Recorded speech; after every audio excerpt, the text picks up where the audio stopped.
क्या आप प्राकृतिक उपचारों में रुचि रखते हैं? आयुर्वेद प्रेमियों, काकनासा काकचंघा एक अद्भुत जड़ी बूटी है।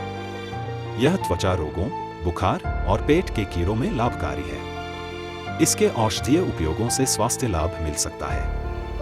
पर ध्यान रहे, किसी भी आयुर्वेदिक या घरेलू उपचार से पहले योग्य चिकित्सक से सलाह लेना अत्यंत महत्वपूर्ण है।